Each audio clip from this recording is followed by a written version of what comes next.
오늘서부터 여호수아 말씀을 통해서 하나님께서 우리에게 주시는 은혜의 말씀을 우리가 함께 나누고 싶습니다. 오래전부터 이 코로나 시기 이후에 어떻게 우리가 방향을 붙잡고 가야 할까 기도하면서 준비해 왔는데, 여호수아 말씀을 주셔서 묵상하면서 계속 준비해 왔어요. 하나님께서 우리에게 새롭게 믿음으로 도전하시는 첫 발자국과 방향은 어떻게 가게 될까? 여호수아 말씀을 통해서 묵상하면서 깊이 도전받게 되었고, 여러분들과 함께 이 여호수아서를 통해서 우리 가운데 커다란 한계처럼 보이고 어려움처럼 보였고, 심지어 오래전부터 이끌어왔던 우리의 삶의 장애물, 장벽들을 돌파하게 하시는 분, 넘어서게 하시는 분, 우리와 함께 하시는 전능하신 하나님과 어떻게 우리가 함께 할 수 있을지에 대해서 여호수아서를 통해서 계속 우리 질문하고 묵상하고 싶습니다. 오늘 본문 말씀은 여호수아 말씀의 전체의 서론이기도 하고, 아울러 가장 중요한 핵심이 앞으로 여러 번 반복되어서 강조하고 묵상하고, 그리고 우리가 붙잡고 기도하게 될 핵심 내용이 나와 있다고 싶어요. 여호수아서에서 하나님께서 우리와 함께 하신다라는 것을 키워드로 잡았는데, 그 하나님께서 전능하신 하나님이시고 능력이 하나님이셔서 우리의 한계들을 여호수아와 같이 우리 넘어서게 하실 거거든요. 오늘 본문 말씀이 이 여호수아서의 전체 방향을 알려주면서 우리에게 하나님께서 주신 은혜를 열어주신다고 싶습니다. 이 말씀의 배경은 모세가 죽은 것에서부터 시작이 됩니다. 잘 아시다시피 이스라엘 백성들에게 있어서 모세라는 뛰어난 지도자가 가지고 있었던 영향력은 엄청났죠. 정말 엄청났습니다. 출애굽 이집트로부터 나오게 했을 뿐만 아니라 홍해가 갈라지는 놀라운 능력을 눈앞에서 보기도 했고, 그리고 40년 동안 광야를 유리방황하면서 돌아다니면서 모세를 통해서 일어나게 되었던 기사와 이적은 뭐 이루 말할 수 없을 정도로 놀랍고 또 많았습니다. 그러니 당연히 이스라엘 백성들이 불만 사항이 있거나 하나님에 대해서 심지어 아주 나쁜 말을 하려고 할 때에도 모세에게 이야기하기도 하고, 그리고 모세는 하나님과의 중재자로서 그 일의 대답과 때로는 어떤 벌과 같은 것이 나타나기도 하는 그 핵심이 됐던 모세입니다. 그러니 얼마나 많이 그를 의지하고 그가 어떤 말을 하는지 어떤 행동을 하는지 보았겠습니까? 근데 그가 죽었어요. 우리가 보기에는 너무 막막해 보이고 어떻게 시작할지 모를 것 같은 이 상황에 하나님께서는 오히려 집중하시며 이때가 새롭게 시작하는 믿음이라고 이야기하시는 겁니다. 우리가 하나님의 계획을 다 알 수는 없죠. 왜 이 중요한 시기에 모세가 죽어야 했고 그 죽음을 하나님께서는 새로운 시작으로 보셨는지를 우리는 다 미루어 짐작할 수 없지만, 중요한 것은 하나님께서 그렇게 나누셨다라는 거예요. 그가 했던 여러 행동들이 가나안 땅으로 들어가지 못하게도 했지만 하나님께서는 그것을 넘어서는 놀라운 계획으로 여호수아를 선택하시고 그에게 새로운 사명을 주셨습니다. 여호수아는 하나님의 말씀에 순종하는 것에 대해서 특별한 훈련을 받았습니다. 모세와 함께하면서 그가 모세의 말을 따라서 전쟁을 수행하면서 하나님 말씀에 순종하는 것과 관련된 특별한 훈련을 받았고, 그리고 하나님 말씀에 순종하는 것을 통해서 약속의 땅을 점령해 가도록 또한 도전을 받았습니다. 막막할 때일수록 모세를 사용하셨던 그 하나님을 붙잡아야죠. 모세가 아니라 모세를 사용하셨던 하나님, 그리고 그분의 말씀을 따라 우리가 한 걸음 한 걸음 나아가면 좋겠습니다. 이것이 우리가 여호수아의 입장에서 때론 하나님의 말씀을 듣는 우리 이스라엘 백성들의 마음과 같은 입장에서, 관점에서 우리 여호수아를 통하여 하나님께서 주시는 말씀을 우리가 깊이 생각해 가면 좋겠습니다.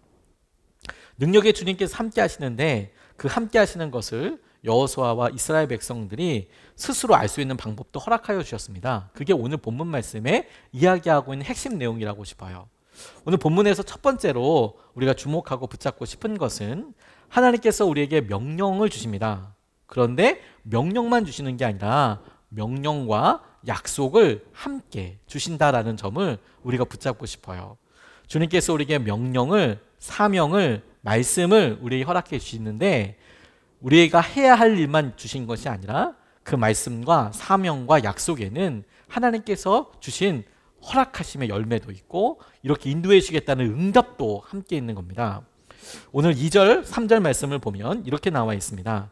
나의 종 모세가 죽었으니 이제 너는 이스라엘 자손 곧 모든 백성과 함께 일어나 요단강을 건너서 내가 그들에게 주는 땅으로 가거라. 내가 모세에게 말한 대로 너희 발바닥이 닿는 곳은 어디든지 내가 너희에게 주겠다고 이야기하고 있습니다. 여기서 내가 그들에게 주는 땅으로 가거라. 주는 땅으로 가거라. 이렇게 이야기하고 있고 3절은 그러면 밟는 모든 땅을 어디로 가든지 내가 너에게 주겠다라고 말씀하고 계세요. 주님께서 주는 땅으로 가거라라는 명령과 함께 우리가 그 어떤 일이 이루어지게 되겠느냐, 주겠다, 허락하여 주겠다라는 약속이 함께 있는 겁니다. 가지 않으면 허락하신 땅도 얻지 못하는 거예요. 근데 우리는 우리 삶에 우리가 간절히 원하는 소원, 우리가 간절히 원하는 어떤 지위, 어떤 상태, 회복 이런 것들을 약속의 땅처럼 생각하며 그 일이 그렇게 이루어지도록 되도록 기도하는 경우가 너무 많이 있습니다. 왜 이런 일이 응답이 되지 않을까? 왜 이게 되지 않을까? 여러 이유와 상황들이 있겠습니다만 그런데 그럴 때 우리가 첫 번째로 점검해 봐야 할 것은 무엇이냐면 하나님께서 우리의 기도를 응답하지 않으시는 이유, 어려움 가운데 두시는 이유가 여러 가지가 있을 거고 모두가 다 이 경우라고 이야기할 수는 없겠지만 적어도 우선순위에서 첫 번째로 확인해야 될 것은 무엇이냐면 하나님께서 말씀하신 말씀과 명령에 사명에 우리가 순종하고 있느냐. 그게 우리가 첫 번째로 점검해보고 생각해봐야 하는 것이죠. 왜? 주님은 우리에게 내가 너희에게 주는 땅으로 가라고 이야기하는데 우리는 주님께서 말씀하시고 허락하신 땅에 갈 생각은 하지 않고 내가 있는 이 땅, 우리가 거하고 있는 이 상황, 이 처지에서 하나님께서 오셔서 도와줄 것을 이야기하고 있지 않습니까? 특공대들이 훈련을 하거나 작전을 수행할 때 보면 그들의 보급품이 그냥 자기들이 있는 곳에 떨어지는 경우는 없어요. 거의. 어디에 떨어집니까? 그들이 가 있어야 될 곳에 떨어지는 거예요. 비행기가 날아가고 헬리콥터가 날아가서 그들이 가 있어야 될 목표 지역에 만나기로 한 약속 지역에 그 보급품이 떨어지는 거죠. 하나님께서 우리에게 말씀하시는 것도 똑같습니다. 우리가 말씀에 순종하여 가 있는 그곳에 하나님의 응답이 예비하고 있는 거예요. 근데 우리는 거기까지 가지 않고 말씀을 순종해 보지 않고 명령과 사명대로 살아보지 않고 그냥 이 자리에서 뭔가 떨어지고 이루어지고 해결되기를 원하고 있으니 그러니 주님의 응답이 없는 것이 아니라 우리가 아직 거기까지 가보지 않은 거죠. 주님이 우리에게 말씀하시는 게 그것입니다. 명령과 함께 약속을 함께 주신다라는 거예요. 이것을 쉽게 잊어버리는 경우들이 많이 있습니다. 그런데 우리들 가운데 몇몇 분들은 나는 주님께 명령과 사명을 받은 적이 없는데 이렇게 이야기하시는 분들도 계세요. 아닙니다, 여러분. 저와 여러분들은 오히려 굉장히 많은 명령과 하나님의 부탁, 예수 그리스도 우리 예수님을 통한 명제, 사명, 도전 이런 거 엄청 많이 받았습니다. 여러 가지 중에서 가장 중요한 거 하나 꼽으라고 한다면 마태복음 28장 18절 이하에 나와 있는 말씀처럼 너희가 가서 아버지와 아들과 성령의 이름으로 세례를 베풀고 가서 성령을 베풀고 그리고 주님께서 가르쳐 주신 모든 것을 그 사람들에게 가르쳐서 지키게 해라. 가서 세례를 베풀고 가르쳐 지키게 해라. 이것을 제자들에게 마지막 부탁하고 가셨거든요. 이걸 우리는 주님의 대위임령이라고도 이야기합니다. 주님의 말씀과 주님을 따르려고 하는 사람에게 주님께서 마지막 유언이자 가장 강력한 도전과 명령과 사명으로 주신 것이 너희들이 가만히 있지 말고 가서 그리고 그곳에서 세례를 베풀고 그리고 가르쳐서 지키게 해라. 근데 이 말씀도 여기서 끝나지 않아요. 그 다음 20절 말씀에 뭐라고 나와 있냐면 그렇게 가서 세례를 베풀고 그리고 가르쳐서 지키게 하면 지키게 하라. 볼지어다. 보게 될 것이다. 뭘 보게 되냐면 내가 너희와 항상 함께 하는 것을 너희들이 보게 될 것이다. 라고 약속하고 계세요. 명령이 있는데 명령만으로 사명만으로 떨어지지 않고 약속도 함께 하고 계시는 거죠. 나는 주님과 언제나 함께 하고 싶어요. 항상 함께하고 싶은데 그것을 내가 누리고 싶고 내가 깨닫고 싶어요. 그러면 해답은 주님께서 가시는 곳, 주님께서 세례를 베풀고 천국의 놀라운 일들을 이루시는 곳, 주님의 말씀이 가르쳐지고 그리고 세워지는 곳, 주님께서 지켜지는 곳, 그곳에 주님이 계신다니까요. 우리 자리에 주님이 없다라고 당황할 게 아니라 주님께서 일하시고 붙잡아 주시는 곳에 가는 것이죠. 이것이 우리가 여호수아뿐만 아니라 우리의 삶에서 회복해야 될 첫 번째 한 걸음이라고 싶어요. 늘 우리는 우리의 어려움의 장소에서 어떻게 해결해야 될지라고 보지만 주님은 주님의 말씀으로 어느 곳을 가리키고 계신지, 그리고 그곳에서는 무엇이 약속되어 있는지, 그리고 주님께서 그곳에 이르도록 우리에게 무엇을 말씀하고 계시는지를 말씀으로 찾아가는 것이지요. 명령과 약속이 함께하는 거예요. 그러니 주님의 약속과 은혜를 누리기 위하여 하나님의 명령에 순종하는 삶, 하나님의 명령에 순종하는 사람이 되는 것, 그것이 우리의 정체성이고 주님께서 우리에게 예배하신 첫 번째 걸음이 되는 거예요. 그런데 여러분, 이 말씀이 자연스럽게 두 번째 주님 우리에게 도전하시는 말씀으로 이어지게 되는데, 첫 번째가 명령과 약속을 함께 주신다고 했잖아요. 두 번째는 이 약속의 핵심입니다. 어떤 약속을 주시느냐, 도대체 어떤 약속을 주시느냐, 능력의 주님께서 함께 하신다라는 약속을 우리에게 주십니다. 능력의 주님께서 우리와 함께하고 계세요. 그게 약속의 가장 중요한 내용입니다. 여호수아서에서 모든 전쟁과 모든 어려움의 때에 하나님께서 여호수아와 각양각색의 전쟁과 그 과정을 통해서 우리에게 이야기하시는 것은 하나님이 함께 하셨느냐, 그렇게 하지 않으셨느냐, 함께 하셨을 때 어떤 일들이 일어나느냐를 여러 사건과 방향과 시선을 통해서 계속 강조하세요. 근데 여러분, 주님께서 우리와 함께 하신다는 약속이 우리에게 가장 놀랍고 완전한 약속입니다. 오늘 4절, 5절 말씀을 보면 이렇게 나와 있습니다. 광야에서부터 레바논까지, 큰 강인 유프라테스 강에서부터 햇사람의 땅을 지나 서쪽의 지중해까지 모두 너희의 영토가 될 것이다. 내가 사는 날 동안 아무도 너의 앞길을 가로막지 못할 것이다. 내가 모세와 함께하였던 것과 같이 너와 함께하며 너를 떠나지 아니하며 버리지 아니하겠다. 내가 모세와 함께하였던 것 같이 너와 함께하며 너를 떠나지 아니하며 버리지 아니하겠다. 여호수아에게 하고 있으신 약속이 뭐냐면, 너 미디안 광야에서 같은 그런 어려움을 만나진 않을 거야. 전쟁은 하지 않게 될 거야. 어려움은 없을 거야. 내가 너와 함께하니까. 이렇게 얘기하지 않으셨습니다. 전쟁이 없다라고 말씀하신 거 아니고, 고난이 없다고 말씀하신 것 아니고, 어려운 관계가 없다고 이야기하신 것이 아닙니다. 어디로 가든지 함께하겠다라고 약속하고 계세요. 이게 주님께서 우리에게 계속해서 확인시켜 주시는 것입니다. 우리가 어려움 가운데 오랫동안 꼬아진 관계 때문에 너무 힘들고 도대체 이걸 어떻게 회복해야 될지 모른다라고 절망이 되고 실패감이 느껴질 때조차도 우리가 떠올려야 할 것은, 여호수아에게 하신 말씀은 어려움이 없겠다고 이야기하신 것이 아니에요. 우리의 삶에도 똑같지 않겠습니까? 어려움이 없겠다고 주님은 말씀하신 적이 없으셨어요. 주님이 말씀하신 형통은 주님이 함께 하시기 때문에 아무런 문제가 없을 거야를 말씀하시는 게 아닙니다. 요셉이 감옥에 끌려가도, 그가 죽을 뻔했어도, 오랫동안 억울한 누명을 쓰고 감옥에 갇혀 있어도, 노예로 팔려갔어도, 그런 것을 어느 것 하나 우리가 보는 형통이라 할 수 없을지라도 그가 형통했던 이유는 딱 한 가지였습니다. 하나님께서 함께 하신다는 것. 그게 주님께서 오늘 우리에게 눈을 떠서 보게 해주시는 거예요. 심지어 형편이 나아지지 않는 것처럼 보일 때라도 하나님이 함께 하신다는 것.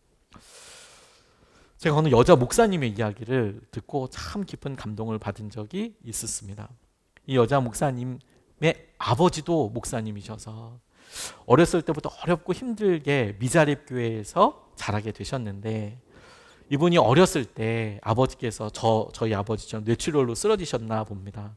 그래서 병원에 하게 되고, 그 병원에 입원하면서 자기가 불쑥 기도한 것이, 하나님, 우리 아버지를 살려주시면, 우리 아버지가 나오시게 되면 제가 목사가 되겠습니다. 이 자매 목사님께서, 여자 목사님께서 그렇게 기도를 하셨나 봐요. 어렸을 때. 참 주님께서 놀랍게 그 아버지를 일으켜 주시고 붙잡아 주시고 잘 나오게 되셨어요. 하지만 그렇다고 해서 목회가 갑자기 막 부흥하고 이런 것은 아니었습니다.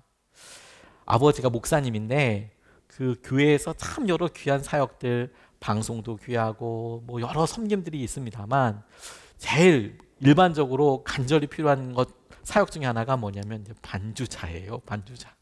그래서 주로 미자립 교회에는 목사님 딸들이 반주 많이 합니다.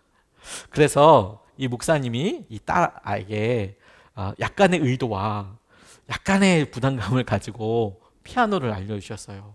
반주해야 되니까 언제든 밤이든 낮이든 일단 딸이 있으면 좀 부탁하기 편하잖아요. 새벽 예배도 이렇게 와서 네가 반주 좀 해라. 그래서 이제 어려운 형편이지만 정말 어려운 형편이지만 미래의 반주자를 세운다는 느낌으로 그래서 이 아이한테 피아노를 알려주기 시작했어요. 근데 이 아이가 피아노를 쳐보았는데 피아노에 진심이 된 거예요. 그러니까 부모님의 의도는 피아노를 좀 적당히 쳐서 반주도 하고 예배할 때 도와주면 참 좋겠다. 그런데 이 아이는 피아노에 정말 진심이 된 거예요. 피아노를 쳐보니까 너무 좋고 계속 피아노를 치고 싶은 마음이 간절한 거죠. 근데 형편이 어렵지 않습니까? 여러 형편과 어렵지만 학원도 어느 정도 좀 도시 같은 곳, 적어도 면 단위 뭐 이런 데 있을 수 있는데 이 가정의 어려운 형편은 이사를 자주 다니는 것과 더해지게 됐어요. 목회지를 바뀌게 되다 보니까. 그래도 조금 도시 도읍에 있으면 피아노가 있었는데 피아노 학원이 있었는데 새롭게 임지로 옮겨가는 곳에는 피아노는 있지만 피아노를 배울 사람이 아무도 없는 거예요. 악기 혼자서 배워보신 분들은 혹시 기억이 나실지 모르겠지만 열심으로 재밌긴 한데 실력이 잘 늘지가 않아요. 혼자서 할 때. 그때 조금만 누가 도와주면 확 이렇게 잘할 수 있는데 이 어린 아이가 이거 할 수 있는 게 별로 없죠. 그런데 그걸 선생님한테 말했대요. 피아노 선생님한테 이야기했더니 선생님이 그래? 그리고 선생님의 친구분을 소개시켜 주셔서 일주일에 한 번이지만 그 구석에 시골에 있는 교회까지 그 선생님이 직접 출장을 레슨을 가서 오랜 기간 동안 알려주셨다라는 거예요. 목사님 딸이 그렇게 피아노 배우고 싶다고 하는데 돈도 뭐 제대로 받지 않고 그냥 섬기듯이 그렇게 하나님께서 만나게 해주셨다는 거예요.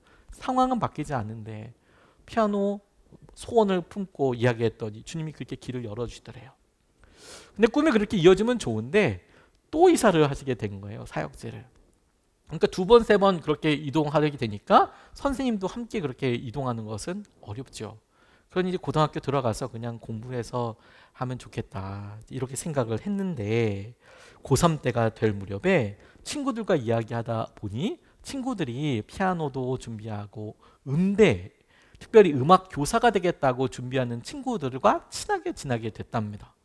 너무 부러워 보이더래요. 옛 그 음악에 대한 열정이 조금씩 나도 피아노 하고 싶다라는 생각이 들었대요. 그런데 할 수 있는 방법이 없잖아요. 그래도 이야기해 보려고 아버지한테 부모님한테 말씀을 드렸답니다. 너무 곤란하죠.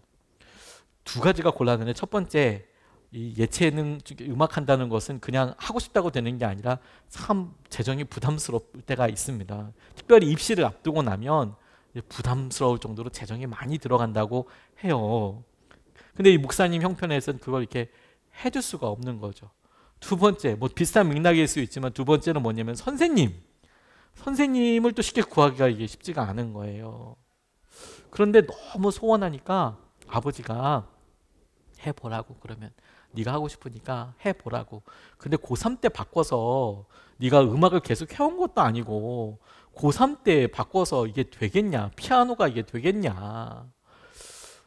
그래도 하라고 해주니까 너무 고맙죠. 그런데 너무 안타까운 건 뭐냐면 레슨을 하나도 붙여주지 못하는 거예요. 피아노를 하는데 레슨을 붙여줄 수가 없는 거죠. 그래도 열심히 교회에서 뭐 뚱땅뚱땅 해보고 하는데 이게 혼자서 쉰 것도 오래되고 그게 안 되니까 주위에 있는 친구들이 그런 열심과 마음을 보고 얘가 진짜 진심이구나. 그 친구들이 자기들이 이렇게 레슨 받았을 때 선생님들이 그 위에다가 뭐 세멸임을 강하게 뭐 열정적으로 여기는 쉬었다가 여기 동그라미 쳐서 이거 주의해야 되고 박자 조심하고 이렇게 악보에다가 표시를 해준대요. 이 자매는 레슨 받을 수 있는 선생님도 없으니까 너 이거라도 복사해서 네가 볼래? 이거라도 연습해 볼래? 그러면서 그랑 악보들을 주더래요. 그거 가지고 열심히 준비를 했대요. 그래도 피아노는 더 이 진입 장벽이 높은 거예요. 왜냐면 어렸을 때부터 잘 치는 친구들이 계속 치니까, 피아노를 잘 치니까 이 고3 때 나 피아노 갈래 이렇게 안 되니까 이분이, 선생님이 이런 이야기를 해주더래요. 혹시나 똑같이 어렵지만 오르간이라는 악기가 있는데 그 오르간을 한번 해보면 어떻겠냐. 오르간은 우리 교회에 없으니까 여러분 잘 모르시겠지만 밑에 발에 이렇게 피아노가 한 대 더 있어요.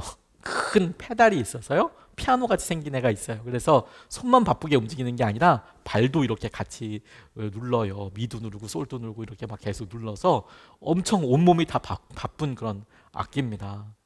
오르간으로 하면 혹시 네가 좀 될 수도 있지 않을까 싶다. 그런데 오르간인 악기를 본 적도 없었지만 입시 시험 볼 때는 모든 학교에 다 오르간이 충분히 넉넉히 있는 게 아니니까 피아노로 오르간 시험을 대신할 수도 있다는 거예요. 오르간 곡을 치게 해준대요. 그러니까 그 곡 친구들이 복사해 준 곡 가지고 열심히 준비하고 시험을 봤는데 덜컥 붙어버렸네요. 근데 문제는 그때부터 일어났어요. 뭐가 문제일까요? 이 자매는 오르간을 본 적도 없는 거예요. 자기가 오르간 전공으로 대학을 들어갔는데 오르간을 한 번도 쳐본 적이 없는 거예요. 한 번도 쳐본 적이 없지만, 그래서 하다 보니 자기가 같은 학년에서 제일 꼴등, 제일 밑에가 되는 거죠. 점수가 어떻게도 친구들 못 따라가는 거예요. 어렸을 때부터 피아노도 쳤지만 그래도 이렇게 오르간을 친 사람을 따라갈 수가 없는데, 그래서 자퇴하려고, 이제 더 이상 안 되겠다, 이거 민폐다. 근데 선생님 한 분이 그런 상황을 너무 딱하게 여기셔서, 오르간이 이렇게 있으면 밑에 바닥에 페달이 있다고, 똑같이 피아노가 한 대 있다고 말씀드렸잖아요. 근데 그 피아노 바닥에 그 교수님이 바닥으로 이렇게 기어 들어가서 그 자매의 발목을 잡고 같이 그걸 일일이 손으로 땀을 뻘뻘 흘려가면서 그걸 다 누르는 연습을 일일이 다 시켜주더라는 거예요. 자, 지금 이거 누르고, 이때는 이렇게 발을 이렇게 바꿔서 이렇게 누르고, 이렇게 그 바닥에 기어 들어가서 선생님이, 보통 선생님들이 한번 쳐봐라, 이건 이렇게 이런 느낌으로 연주해라, 이런 말씀을 하실 텐데 그게 아니라 기어 들어가서 그 의자 밑에서 일일이 그 발을 땀 뻘뻘 흘리면서 그렇게 한 학기 몇 학기를 그렇게 막 섬겨주시더라는 거예요. 그래서 졸업했어요. 나중에 주님께서 그와 같은 일들을 하게 하시고 주님이 주신 첫 번째 약속을 기억하며 이 자매님이 실제로 목사가 되었어요. 그런데 하나님께서 그의 삶이 하나님을 향한 소원을 품고 하나님께서 원하시는 일을 하기 위해서 지나간 여정과 일정을 쭉 보았을 때 본인이 원하는 것만큼 충분히 부유해지지 않고 본인이 원하는 것만큼 충분히 어떤 환경과 상황이 호전되는 것도 아니고, 그리고 아주 탁월하게 바뀌는 것은 아니라고 하실 수 있을지 몰라도 지나놓고 노니까 하나님께서는 당신의 사람과 당신의 시기와 당신의 방법을 통하여서 정확하게 그분과 함께하고 있었다는 것을 보여주시고 알려주시고 드러내주시는 것이죠. 이게 하나님의 방식인 거예요. 우리는 움직이지 않고 우리 자리에서 하나님의 능력이 오는 것을 바라지만 하나님은 당신의 말씀을 믿고 따르는 사람들에게 주시는 약속, 내가 너와 어디 가든지 함께 할 거야. 그 말의 의미는 주님께서 함께 하시기에 우리가 직면하고 있는 문제가 우리를 거꾸로뜨리지 못한다는 거예요. 우리가 처해 있는 아픈 상황들이 우리를 무너뜨리지 못할 거라는 거예요. 하나님께서 우리와 함께 하시고 그 힘으로 우리를 붙잡아 주시고 일으켜 주시고 새롭게 하시고 주님과 함께 돌파하게 하신다라는 것이죠. 주님과 함께 하고 있어도 그래서 지금 이 순간 우리가 힘들 수 있습니다. 우리에게 너무 어렵다고 느껴질 수 있어요. 그런데 여러분, 거기가 끝이 아니라니까요. 하나님께서 우리에게 하시는 것은 함께 하시기에 주님과 함께 이 시기를, 상황을 충분히 넘어서게 하시는 것이죠.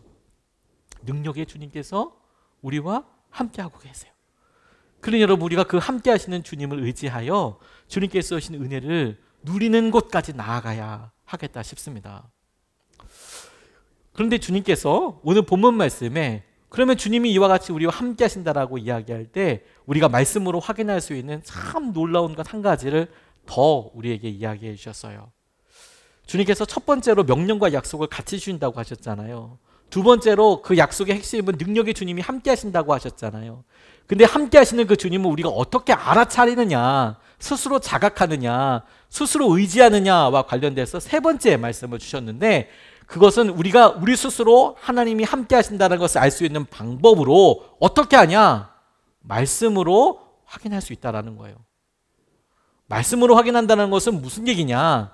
쓰여져 있는 말씀으로 확인한다는 의미뿐만 아니라 하나님께서 우리에게 말씀하신 그 말씀에 순종하는 것을 통해서, 그 순종하는 것을 통해서 우리가 하나님이 계획하신 곳까지 나아가는 것, 그것이 열매 맺게 되는 것, 계획대로 이루어지는 것뿐만 아니라 그 순종하는 것 자체가 우리가 우리 스스로의 정체성을 생각할 때나 우리가 우리 자신이 그렇구나 라고 이야기할 때나 동일하게 우리가 하나님과 함께하고 있다는 것을 확신하게 되는 시금석이 된다는 겁니다. 여러분, 이게 너무너무 중요한 거예요. 말씀이 아무리 작아 보여도 그 작은 일에 온전히 순종한 사람들에게 주시는 은혜가 있어요. 아이들이, 우리 자녀들이 어머니에게, 아버지에게 조금이라도 뭔가 마음에 거짓말까지 아니더라도, 거짓말했으면 거의 빼박이고요. 거짓말까지는 아니어도 뭔가 숨기는 일이 있을 때 눈 똑바로 볼 수 있습니까? 어린아이들일수록 그게 안 되죠. 오히려 아빠가 이렇게 화내는 것도 아니고 쳐다만 봐도 울어요. 누가 뭐라 했나요?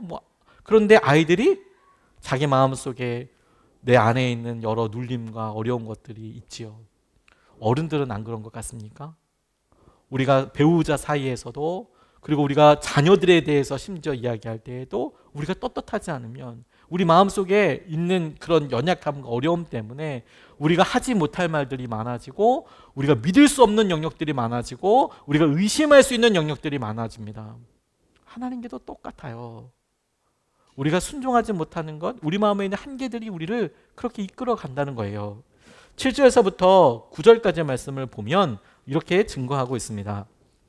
오직 너는 크게 용기를 내어 나의 종 모세가 너에게 지시한 모든 율법을 다 지키고 오른쪽으로나 왼쪽으로나 치우치지 않도록 하여라. 그러면 내가 어디를 가든지 성공할 것이다. 치우치지 않으면 어디를 가든지 성공할 것이다. 8절, 이 율법책의 말씀을 늘 읽고 밤낮으로 그것을 공부하여 이 율법책에 쓰여진 대로 모든 것을 성심껏 실천하여라. 그리하면 네가 가는 길이 순조로울 것이며 내가 성공할 것이다. 율법책에 쓰여진 대로 성심껏 실천하여라. 그러면 순조로울 것이고 성공할 것이다 라고 나와 있어요. 8절. 9절, 내가 너에게 굳세고 용감하라고 명하지 않았느냐? 너는 두려워하거나 낙담하지 말아라. 네가 어디로 가든지 너의 주 나 하나님이 함께 있겠다라고 말씀하고 계세요. 하나님이 함께 하신다는 것을 믿는답니다. 그런데 우리 안에 두려움이 있는 이유는 한 가지 아니겠습니까?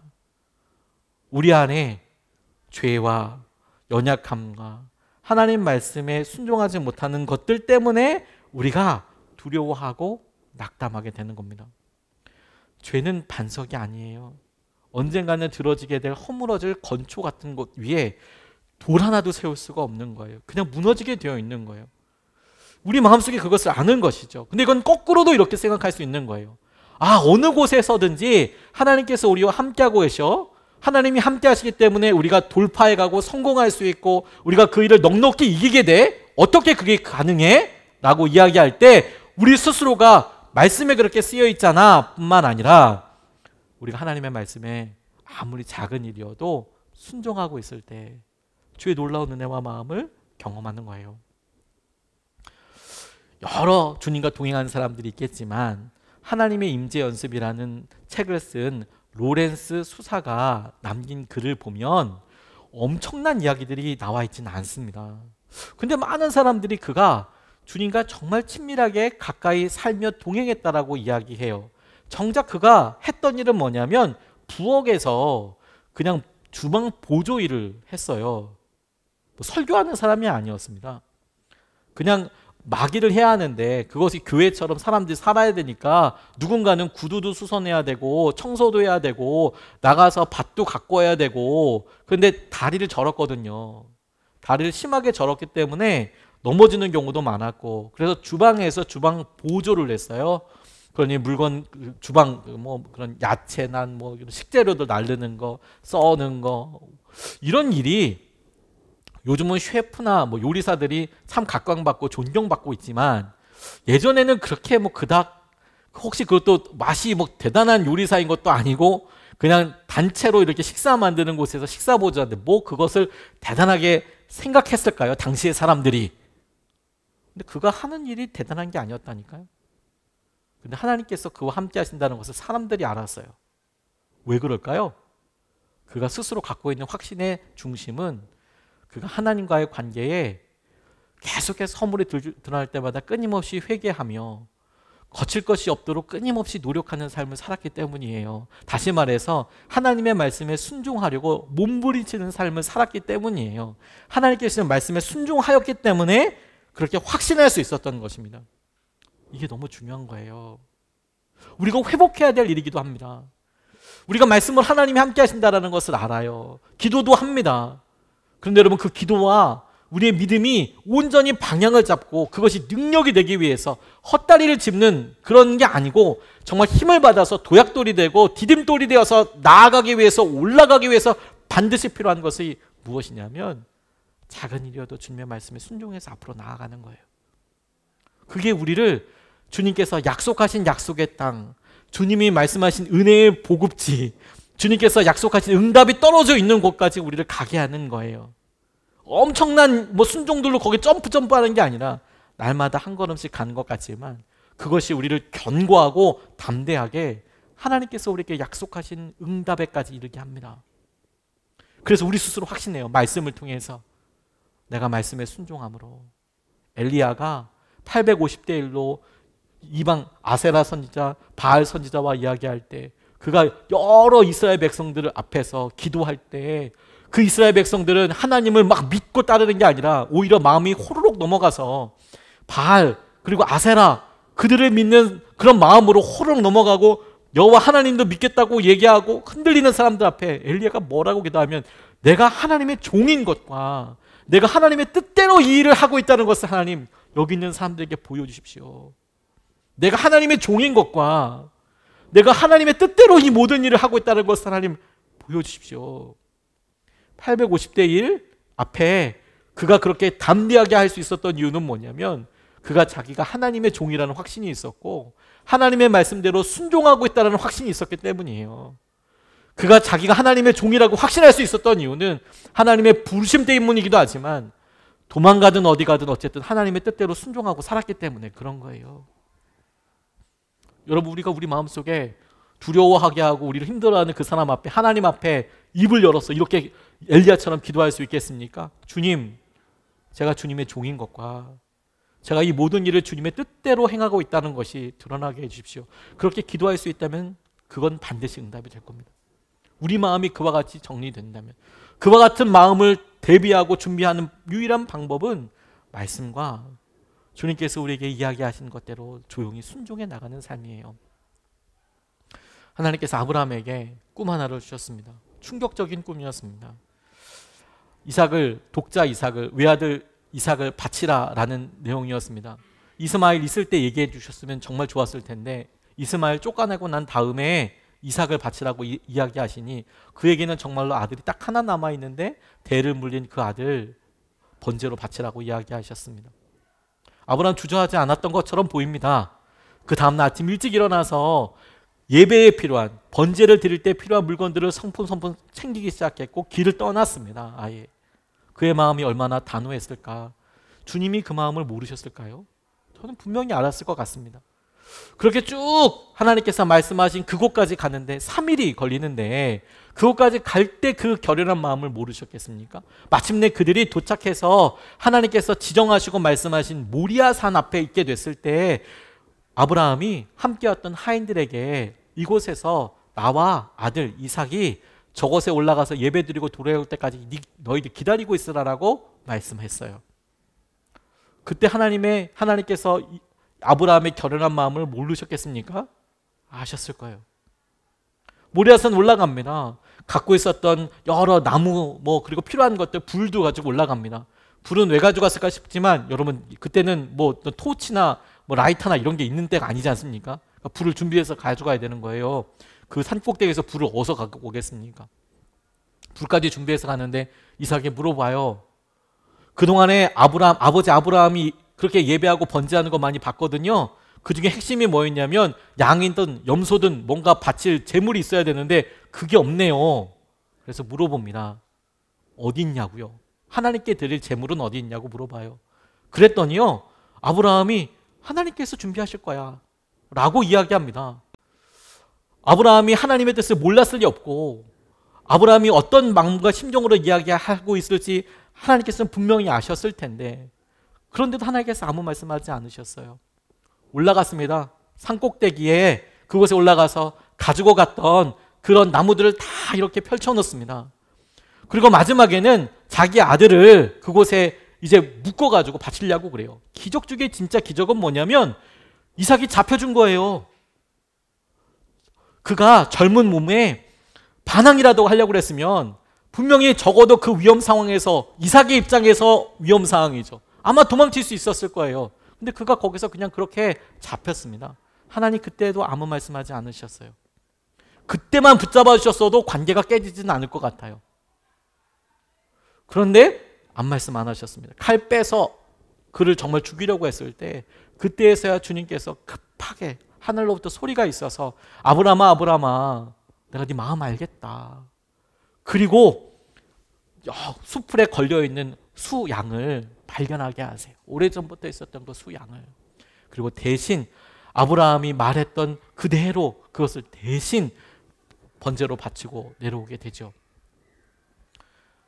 아브라함의 마음에 하나님께서 그의 마음을 확인해 하셨다.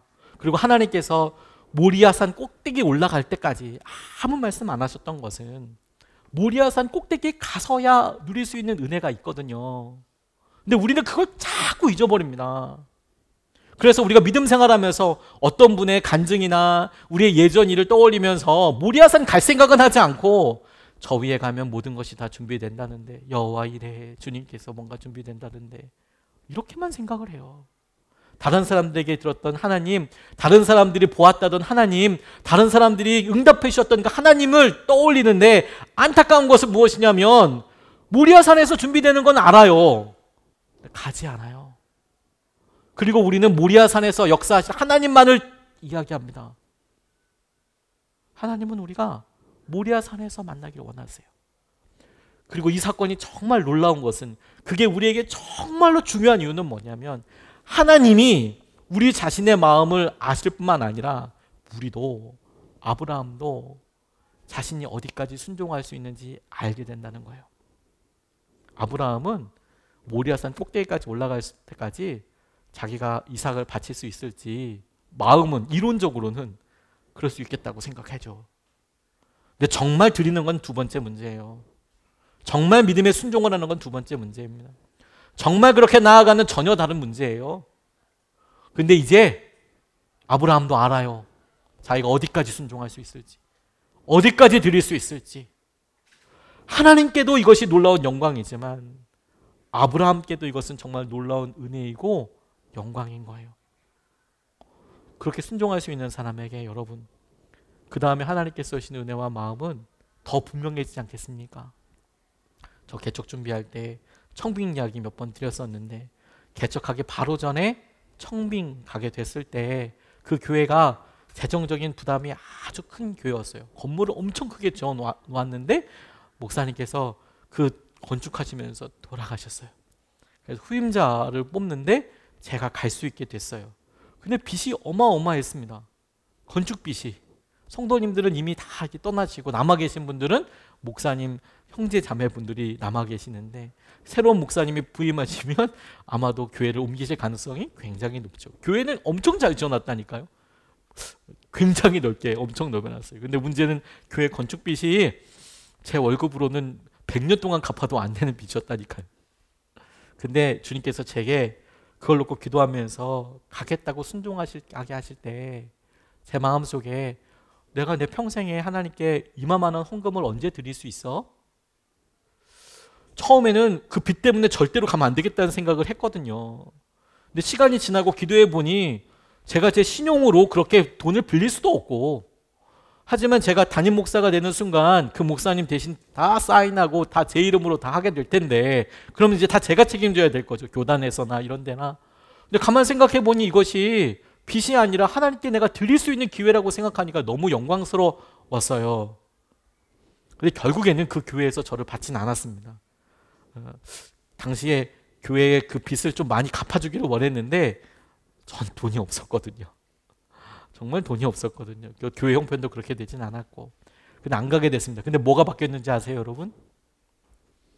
저 그 다음부터 주님 앞에 기도할 때 주님, 저한테는 제 삶의 전부를 원한다고 말씀하시고, 주님, 제 삶에는 주님께서 그만한 것을 요구하셨는데 기쁨이고 은혜이고 감사로 반응했던 것을 주님이 아시는데, 주님, 저는 지금 이 문제에 이것 때문에 제가 주님 이렇게, 주님은 저한테 이것도 허락해 주시지 않으실 겁니까? 주님, 저한테 원하셨던 믿음은 이거보다 더 어마무시한 걸 저한테 원하셨는데, 주님, 제가 처해져 있는 이 작은 일과 그거에 비하면 너무도 작아 보이는 이 일에 하나님 역사해 주시지 않으시겠습니까? 그리고 주님께서 반드시 책임져 주신다라는 담대함이 생기더라고요. 스스로 아는 거예요. 본인이 순종해보고 갈 수 있는 것만까지 믿을 수 있는 거예요. 주님께서 우리에게 여호수아를 통해서 이제 계속해서 보여주실 것입니다. 하나님께서 함께 하실 때에 능력의 주님께서, 전능하신 하나님께서 어떻게 그 길을 돌파하게 하시느냐, 이기게 하시느냐. 하나님이 함께 하심으로 모든 것에 답이 되고 모든 것에 능력이 되고 모든 것에 응답이 될 것입니다. 오늘 우리 일주일 동안 우리와 함께 하시는 그 주님을 의지해서 나아가면 좋겠습니다. 저는 우리 모두에게 주님께서 갑자기 선교사로 나가라 말씀하시면 좋겠다고 생각은 하지만 그런 일은 자주 일어나지는 않는 것 같습니다. 다만 우리에게 또 말씀하시는 것은 내일 현충일이어서 가족들과 함께 할 때 아내에게, 남편에게 따뜻한 말 한마디 건네는 것일 수도 있고, 자녀들에게 혹은 부모님에게 단순한 일일 수도 있습니다. 작은 순종부터 원하시는 것이죠.